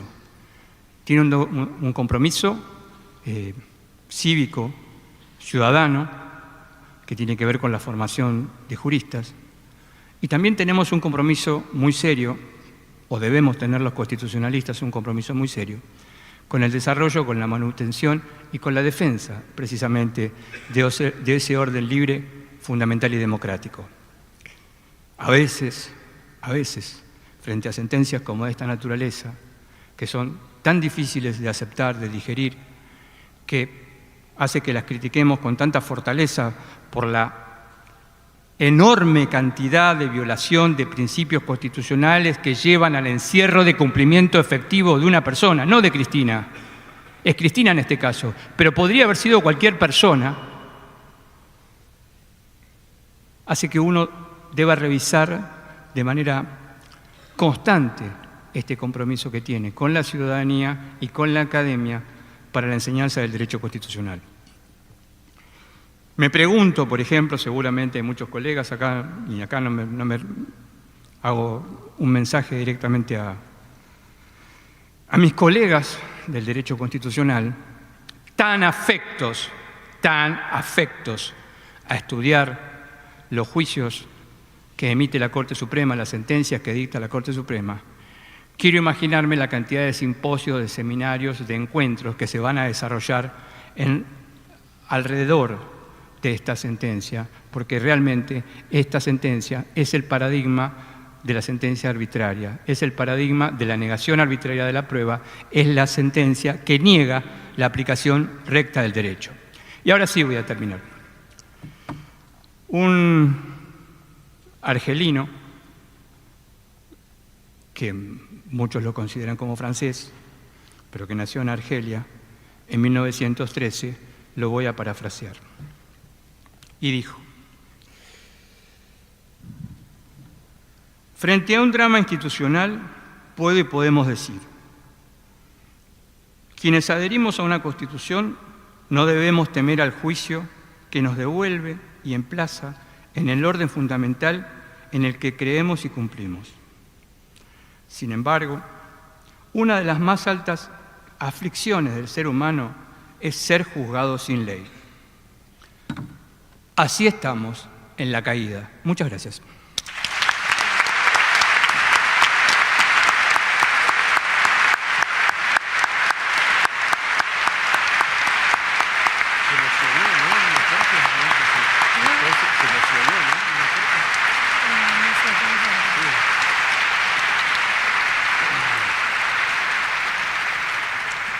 Muchas gracias, Gustavo.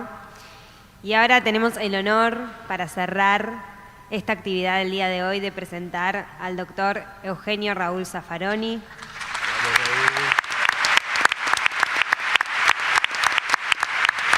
Fue juez de la Corte Suprema de Justicia de la Nación y juez de la Corte Interamericana de Derechos Humanos. A su vez es profesor titular regular de Derecho Penal y tiene 55 títulos de doctor honoris causa. Su amplio desarrollo académico y su compromiso profundo con las causas sociales y con los derechos humanos es un faro para todos aquellos quienes estudiamos y quienes ejercemos esta profesión. A continuación, entonces, le damos la palabra para que pueda exponer su postura sobre el tema que hoy nos reúne.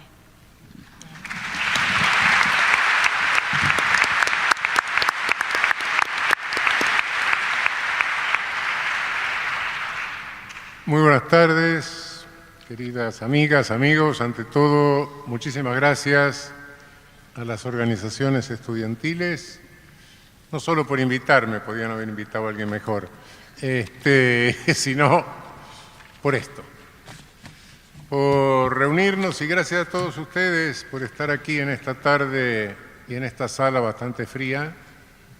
La facultad esta siempre fue un poco fría en algunas cuestiones. De modo que la presencia de todos ustedes, bueno, nos da un singular calor en esta oportunidad. Hablar al final tiene una gran ventaja, ya casi todo se dijo, por lo cual no he de ser reiterativo. Quisiera más bien enmarcar este fenómeno, este disparate, por decirlo de alguna manera, para que quede claro, cometido no solo por nuestro triunvirato supremo, tercer triunvirato, sino también por instancias inferiores. Es decir, esto se veía venir. Tenemos la condena de Amado Boudou por un delito del cual no tiene la característica que exige el tipo para el sujeto activo. Tenemos la prisión política de Milagro Sala y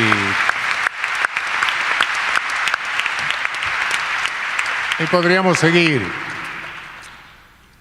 En algún momento tuve la idea de que este triunvirato supremo no pronunciaría la sentencia esto que hizo en el día en que los medios hegemónicos se lo habían marcado, pero no tuvieron ni el mínimo dignidad para hacer eso.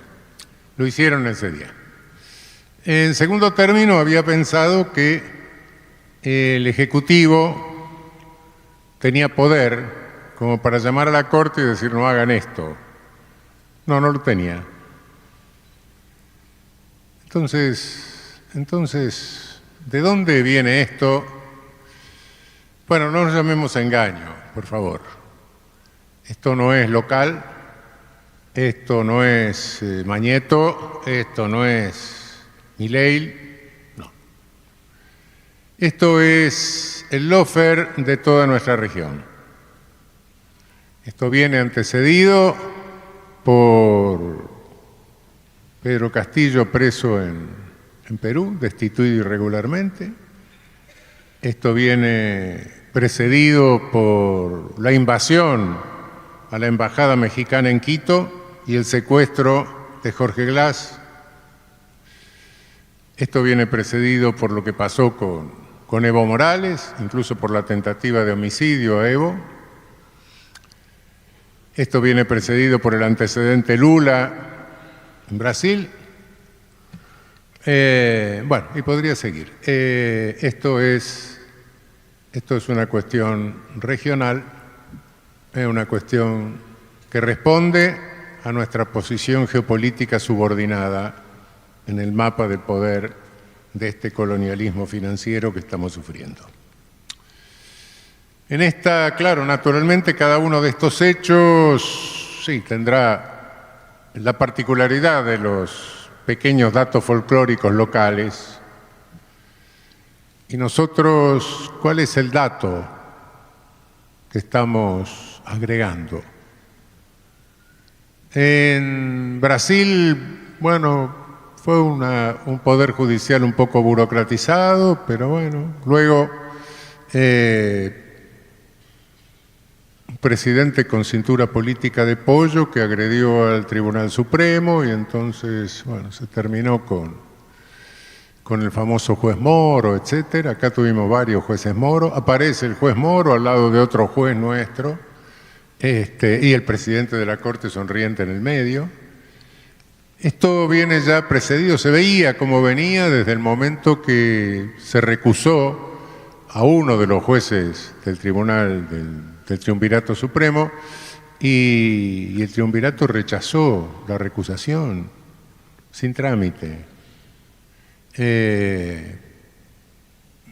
Y la rechazó con el voto del recusado. Ya se veía para dónde venía la decisión, eso. Pero bueno, esta decisión nos supera. No pensemos que estos son. Lo que sí, el dato local que nosotros agregamos no es el de Ecuador con un poder judicial con jueces provisorios nombrados por Lenín Moreno. No. El dato que nosotros agregamos es que no tenemos poder judicial. No lo tenemos. Y estoy hablando en esta casa. Estoy hablando en la casa de la cual salieron jueces, claro. ¿Quiénes intervinieron en este disparate? ¿Todos los jueces argentinos y juezas? No. No debe haber 2.000, no sé, 2.000 y pico, no sé cuántos. 20, 30, sí, 20, 30. Corte, justicia, entre comillas, penal federal de la Ciudad de Buenos Aires. No. No más. 20, 30 en posiciones clave, claro. Y 20, 30 donde la propia Corte, en ese raro panfleto que prepara, que dice en algún momento que es imposible o inconcebible pensar que unos 20 funcionarios, muchos de los cuales fueron designados durante la gestión de la recurrente como presidenta de la Nación, hubiesen conspirado. La conspiración planteada requeriría la connivencia de una amalgama de sujetos de diverso origen y responsabilidad con el único fin de involucrar a la nombrada y los diversos funcionarios que la acompañaron durante sus años frente a la presidencia de la Nación etc. Claro, dicho así, una conspiración. No hubo conspiración, hubo otra cosa. Yo no sé si ustedes recuerdan aquello de la RCA Víctor, el viejo megáfono con aquella pantalla y un perrito que escuchaba y decía, "It's Master's Voice". Fue eso lo que hubo, obediencia. Obediencia a la Master's Voice, que insisto, no era local, es regional. Tengamos conciencia con lo que nos estamos enfrentando. Nos estamos enfrentando en una disyuntiva claramente regional, que no es ni de derecha ni de izquierda, ni no de pobre y regre, no, cuidado. Esto es colonialismo o resistencia al colonialismo. No nos equivoquemos.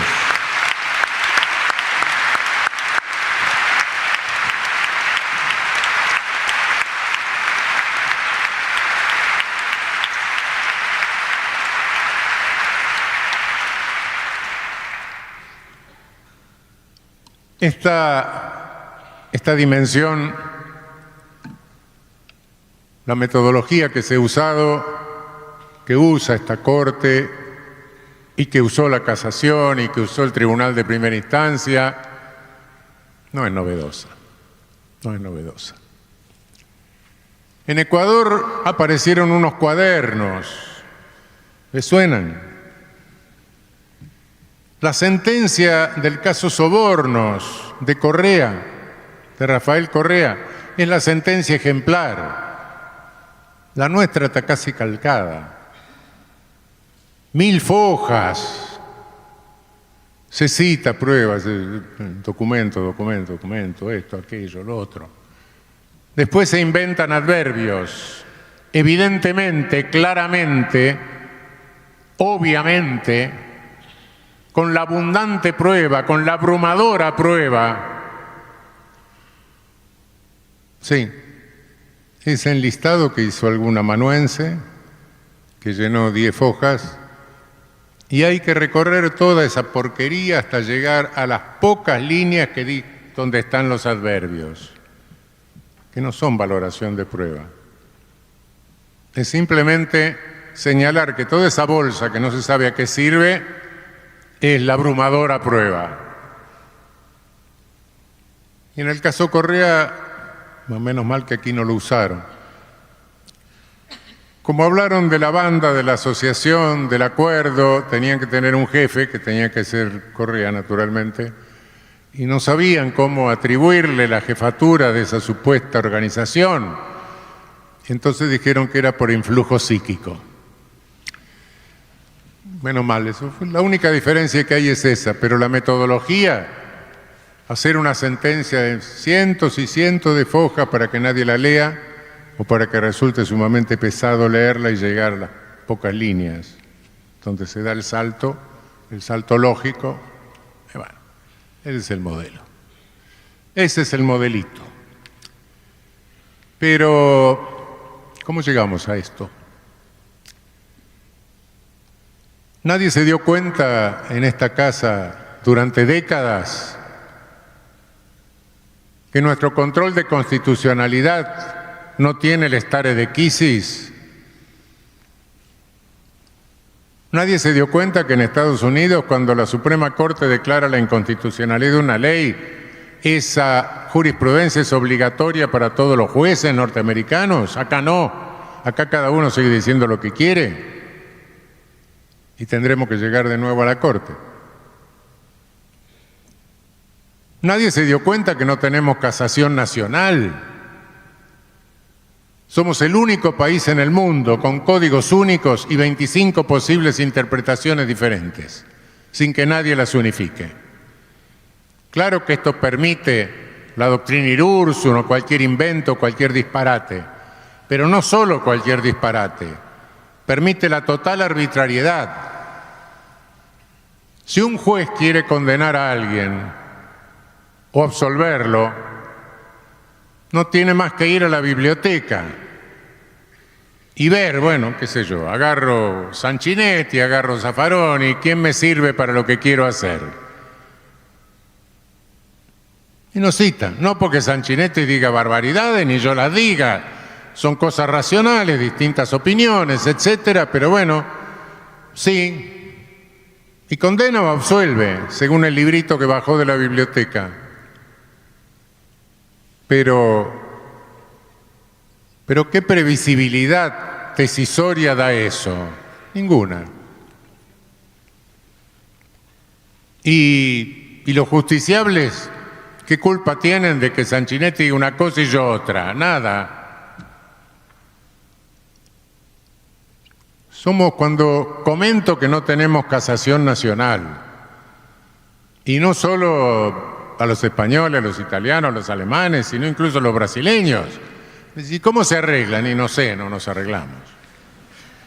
No nos arreglamos.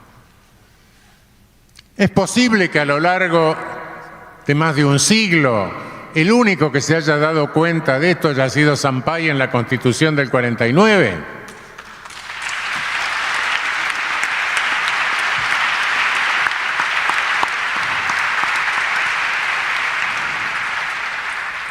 Parece que sí, parece que es posible. Y naturalmente, la programación institucional de nuestra magistratura no tiene parangón en cuanto a su nivel de irracionalidad con ninguna en el mundo. A lo cual se suma ahora que tenemos un triunvirato supremo por Tribunal Supremo, una corte de 3. Eso solo existe en la República Argentina, no existe en otro lado. Nadie se dio cuenta de que la Corte Suprema nuestra, con 5, con 7, con 9, es una fábrica fordista de fabricación de sentencias, que los jueces no leen ni saben lo que firman. Y esto no lo digo ahora, lo dije cuando estuve en la Corte y me vi obligado a trabajar en esas condiciones. Nadie se dio cuenta de que tenemos una Corte hoy de 3 que emite 20.000 decisiones por año, una cada 20 minutos, sin dormir sábados y domingos, y de cualquier materia. ¿Pero qué son? El Übermensch, Zapperman, vinieron kriptonitas, vinieron de otro planeta. Es una ficción. Así funciona nuestro Tribunal Supremo. Así funciona. Así traen carpetitas donde dicen estos son 280. Él no me interesa. Estos son falta de fundamentación autónoma, esto. Y en el borrador uno pone la impresión dígito pulgar derecha, y cuando hay mayoría de impresiones dígito pulgares, se pasa al acuerdo, donde se va firmando. Y en el acuerdo algunos no firman, hay un papelito que dice no firma fulano, mengano. Y como uno está charlando, se le va la firma, y se me fue una firma, no se preocupe doctor, ya se lo paso en limpio de nuevo. Y cuando terminamos de firmar, le preguntamos al secretario, ¿firmamos algo trascendente hoy? Porque nos van a preguntar los periodistas. Así funciona la Corte Suprema. Nadie se dio cuenta de eso, fui yo que me di cuenta únicamente. ¿Y qué podíamos esperar? ¿Qué podemos esperar de una institución mal programada? Cuando se programa una institución, no se piensa que van a llegar los mejores ni los santos. Un día llegan los peores. Y es entonces cuando salta el escándalo, cuando se notan los terribles defectos institucionales, y bueno, eso ha pasado. Llegaron los peores. Tenemos un triunvirato por Corte Suprema integrado por 3 jueces que nunca fueron jueces. Llegaron de la calle a la Corte Suprema. No tienen ni siquiera aquel pudor que enseña la burocracia judicial de cuidar la imagen de la institución. Y por eso que se pelean públicamente, se expulsan secretarios, se acusan penalmente y lo hacen impúdicamente. Por eso tenemos que pensar, se planteaba recién Gustavo, cómo se sale. Muchachas, muchachos, no me pregunten una salida jurídica. Esto no es jurídico, esto es político.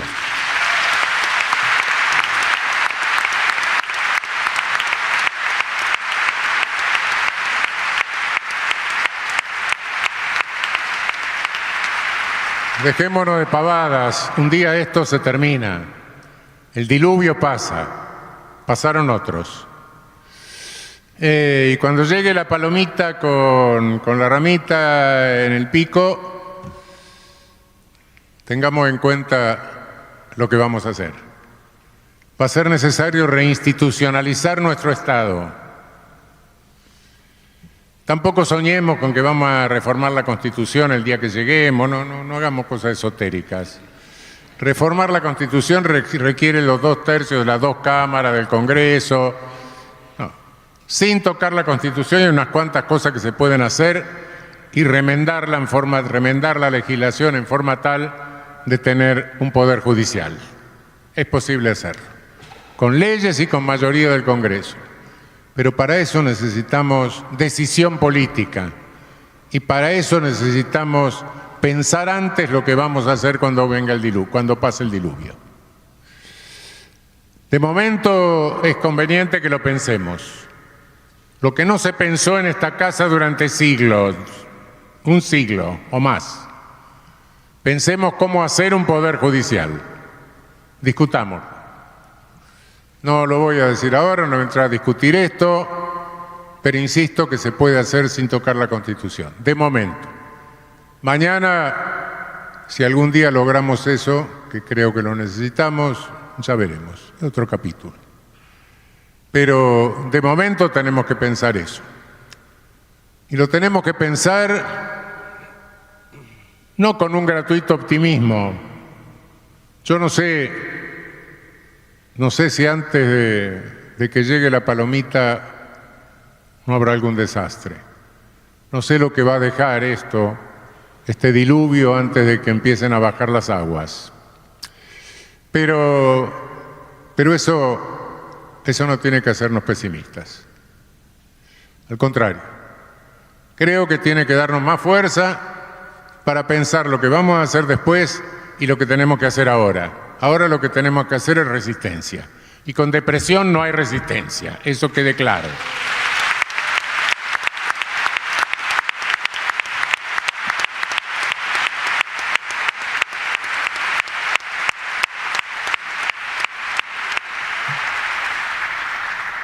Lamento mucho que ustedes hayan estado esperando quizá de mi parte un discurso jurídico y les haga un discurso político. No me queda otra. Muchísimas gracias.